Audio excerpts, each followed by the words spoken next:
Hey, you guys, this is the Shut Up or Talk Up Wellness Lifestyle brand. We are here with our community health talk.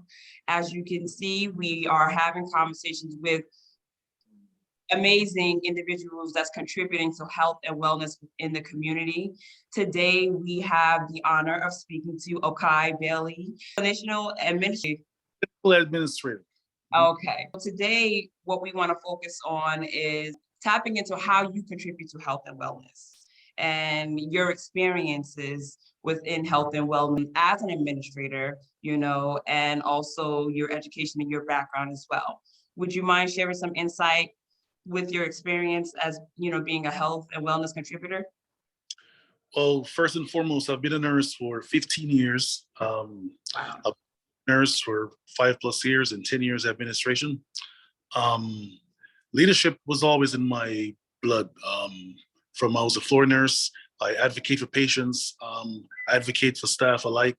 I saw where it was important for male nurses to be involved in the nursing industry, as it was a stigma before, status quo, males Yeah. can't. However, I felt different. Was I afraid? Yes, I was afraid, but I saw the future of things I could forecast, and I see where my need or my input was needed. As far as wellness, it comes down to the elderly for me and children. It's important to be an advocate for the elderly. Sometimes they can't speak for themselves. They're going through changes in which they don't understand. They're trying to remain in control. However, at some point, they have to come to grips that whether the child or another loved one has to start making decisions. However, my goal was to keep them in control as long as they can and promote wellness and strength and independence. As far as children, I advocate for children. Not everyone is, what's the term they use, emancipated. Some kids definitely need another ear to be a judge between them and the parents. And me, at some point I may call the parent and be like, hey, your daughter should touch with me or your son. You may try this for a little bit. If it's not working, hey, Right. that's Yeah. where I'm at. Advocate. I mean, and you tapped into the fact that you've been a nurse for 15 years. 15, yeah. Becoming a nurse in a time frame for a male and a Black male, making that decision in a time frame when it wasn't popular, you had to do like be narrow-minded, tunnel vision. What was that process, and what can you share to other young men that are aspiring to be a nurse and assist in that way or within the medical field? Well, first of all, you cannot be thin-skinned. If you're thin-skinned, the jokes will always be on you. Right. I was always an individual, so folks know that if I was to tap into a certain area, something is going on. He's seeing something, you know. I believe also I'm an influential being. I mean well, first and foremost. So I feel as though if I was to tap in, other folks may see me and say, "Hey, let me try this." And every time I see a male nurse, I shake their hands. I let them know, Like a brotherhood. right, the world is big. It's so many different parts of nursing. I won't say genre. It's so many different areas in nursing. Whether it's the business side, the clinical side, the leadership side, so many areas in nursing, and so many folks need help. So I've moved around. I've tried different areas, and I know where I want to be. But I heard the term master of many. What's the term? Yeah. I think it's jack of all trades. Well, master of none. No, yeah, master of nothing. But But there's an ending. Tell I them. beg to differ. Every year I've tapped in, I went above and beyond. If they were to say, clock out at 5, I'm there till 10. I did clock out, but I'm there till 10 on my own time. I'm not there for the overtime. I'm here for the knowledge to catapult myself to an area, to get the whole benefit of this one life I have to live, and that's life. That's important because, with picking a career and making that, choice and being dedicated towards it, some younger people may think, well, I'm just trying to get the bag, right?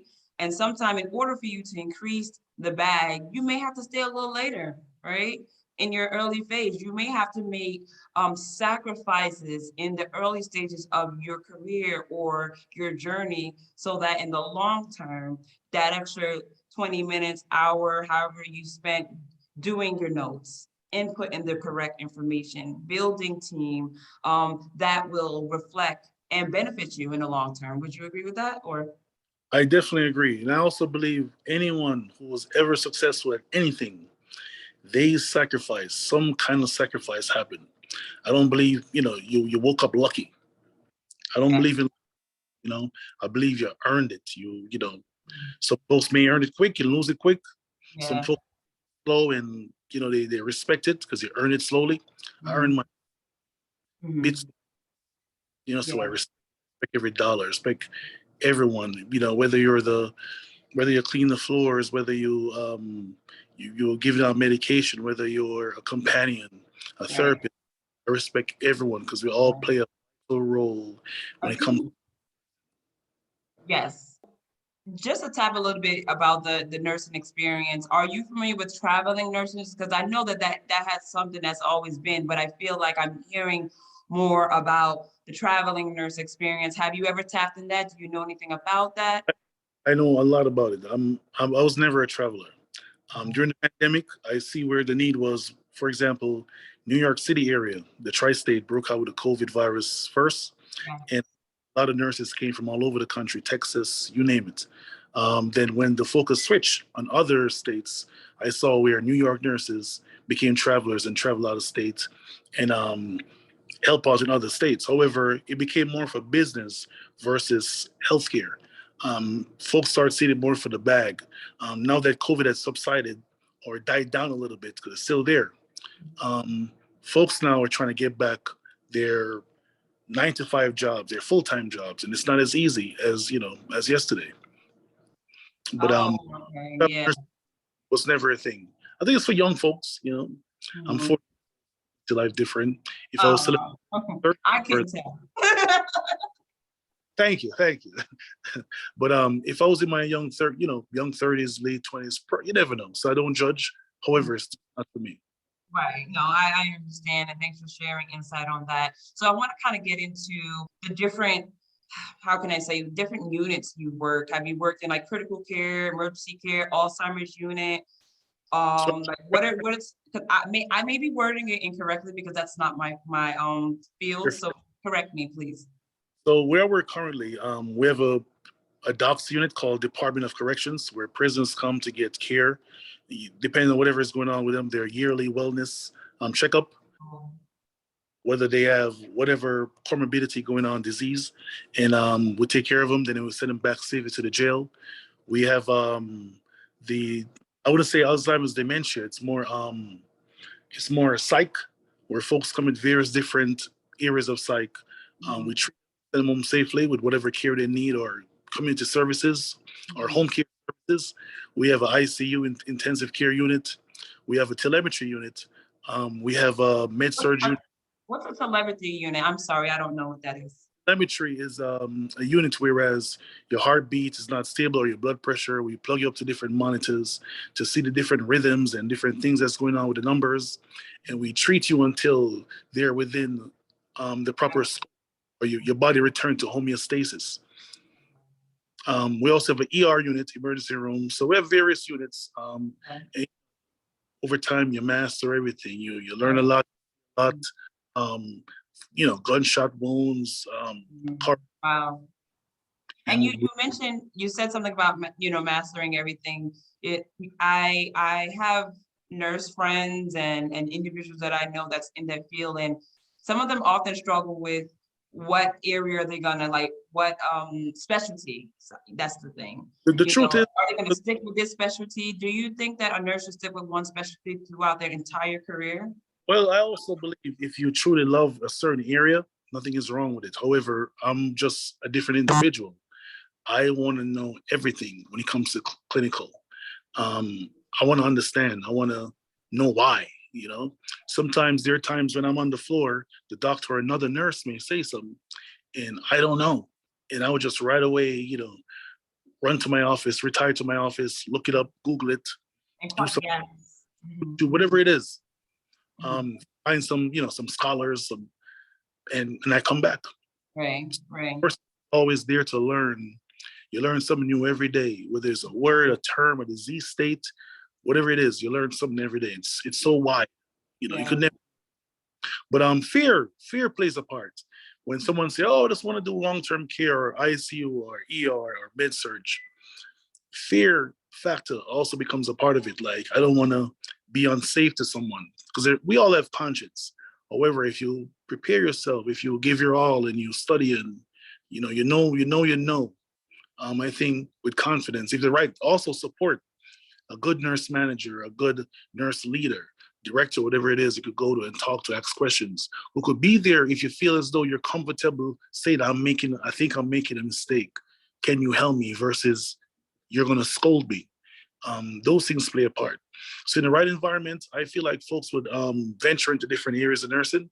However, if you're in an area where you feel like it's authoritarian leadership versus charismatic leadership, you may be stuck on that same unit because that's all you know, because you're afraid of losing your license or being in trouble. Oh, so it's a bit of taking the leap of faith and chances, and they say scared money don't make money, but when you're dealing with people's lives, I kind of understand. But I believe scared money don't make no money.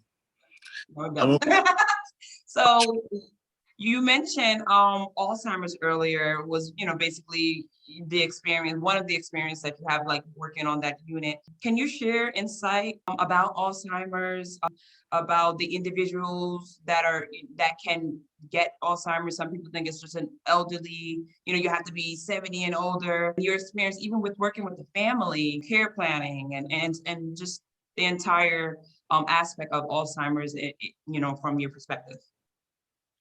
To be fair, I cannot mention Alzheimer's without mentioning dementia. I think they go hand in hand sometimes, because in the early stages, one may find it difficult to differentiate one from the other until it progresses. I'm also going to mention diabetes. With diabetes, it throws the body off so much into different states, whereas your circulation system is now messed up. Your blood carry oxygen throughout your body. And when the oxygen not reaching the brain effectively, you find that now your brain is not functioning well. The cells are dying. So is the muscles, the different cells in your body. So it's now it's called vascular dementia. You start losing your memory. You're not recalling things properly. You're not speaking properly. The way you pronounce or enunciate your words is messed up. Alzheimer's is tough. The part when I see family come and visit and their loved one doesn't remember them, like your mother doesn't remember you, it will hurt you because you're human.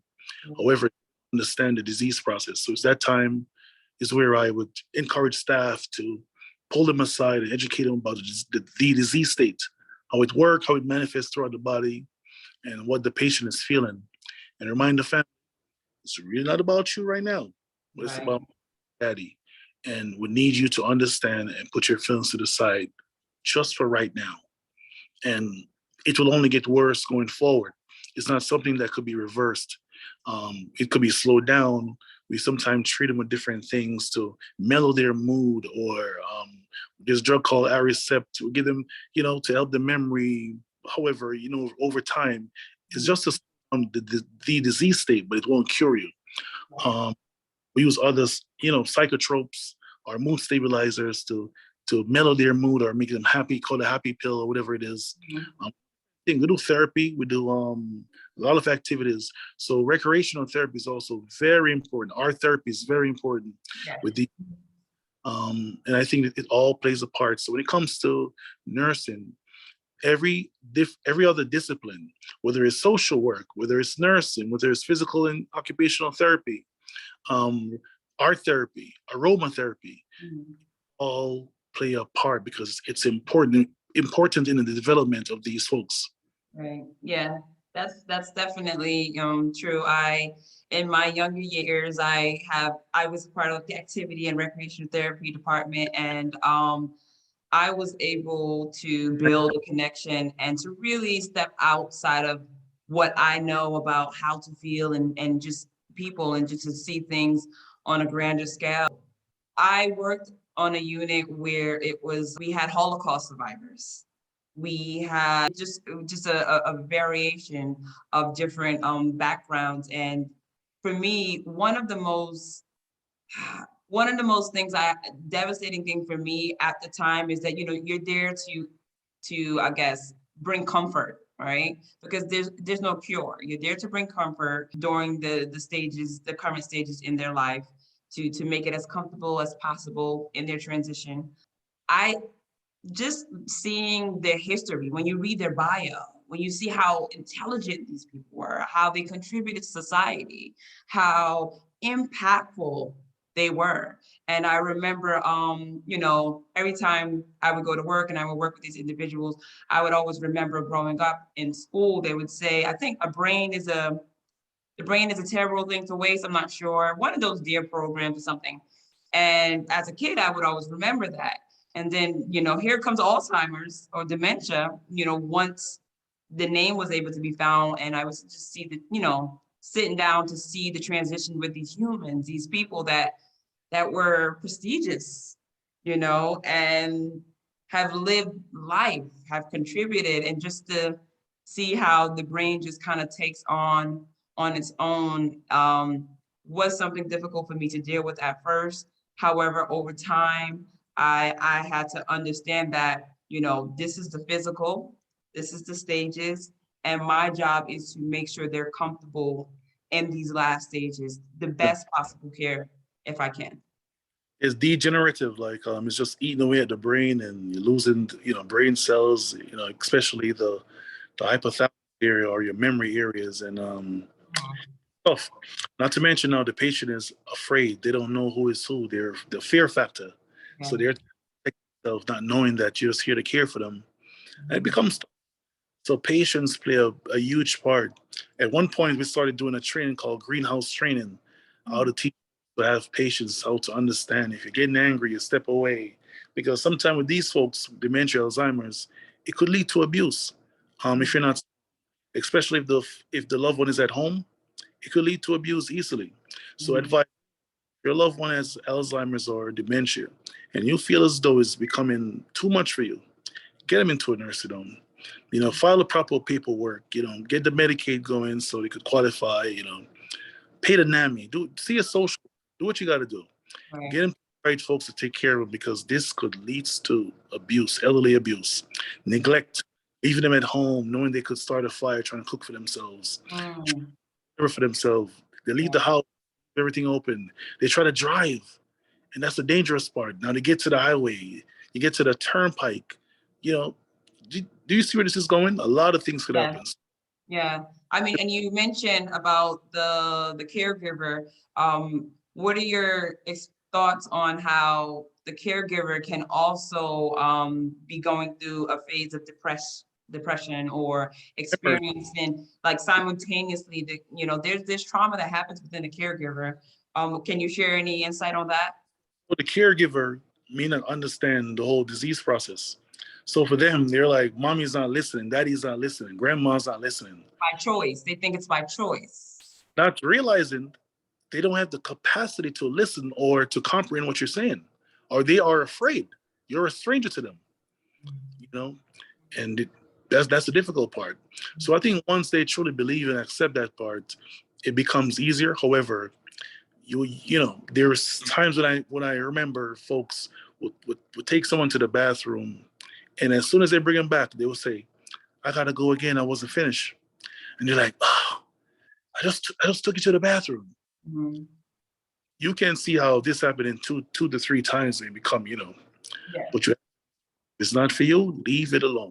Yeah, because ultimately, if you don't go and get the proper care, and if you're, in denial, or if you're having trouble processing what's actually happening, with your loved one, it's ultimately going to cause frustration with you, and then it's going to be, it's cause combativeness, domino effect, definitely a domino effect. But I would add is that the caregiver also needs support.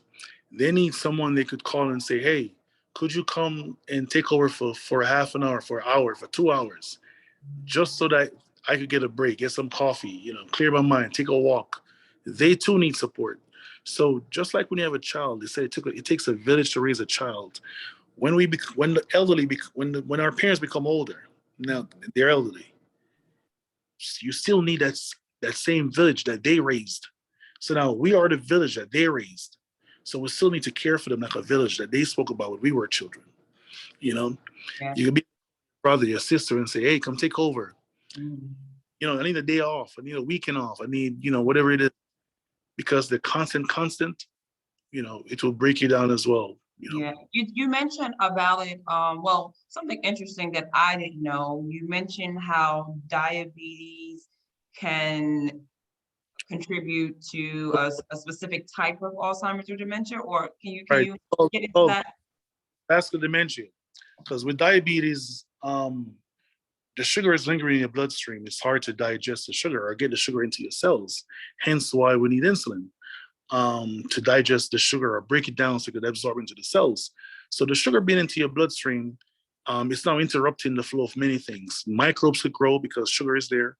Um, Now your blood not flowing properly, or it's carrying oxygen, so it's interrupting the flow of oxygen in your bloodstream. It's not getting to where it needs to get to, right? So as a result, you're gonna get hypertension or hypotension, whichever one. Uh, you're going to get some kind of dementia. Your memory's going to be messed up because obviously your brain is not working properly. um, if you have a cut or a wound, it takes a long time to heal because the same blood vessels, again, that's bringing the oxygen to the cells, is not getting to that area to create or to start regrowth of new cells or tissue.